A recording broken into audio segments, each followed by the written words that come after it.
And of course, the dogma of the faith is what we need to hold on to. The dogma has been, of course, attacked, especially since the Second Vatican Council.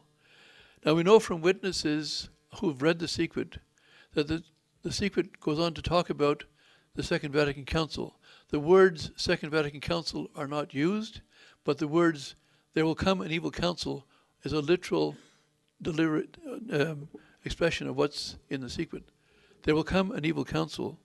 Now, for some people, to say that a council can be evil is heretical on its face.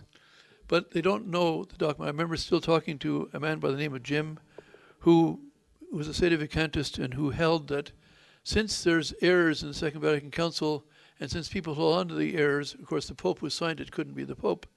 But it's a much simpler solution. And he goes back to his 7th grade teacher who said anything in a council is infallible. The 7th grade teacher giving that teaching was, of course, teaching a 7th grader about the faith and before 1960. More exactly, more precisely, we are taught in the First Vatican Council what is infallible is what the Church tells us is infallible, what they engage their authority. It's the difference between a judge, say, in a case, he's listening to a case about murder, and his wife asked him in the privacy of their home, just no one else around, is the man guilty or innocent? He says he's guilty. That's his opinion. That opinion doesn't count. It is what the judge actually says as judge in the courtroom. And of course, he may change his opinion between the time he gives it to his wife and the time he pronounces judgment. The point I'm getting at simply is that an infallible pronouncement is something that's given publicly and in which they invoke their authority to teach infallibly.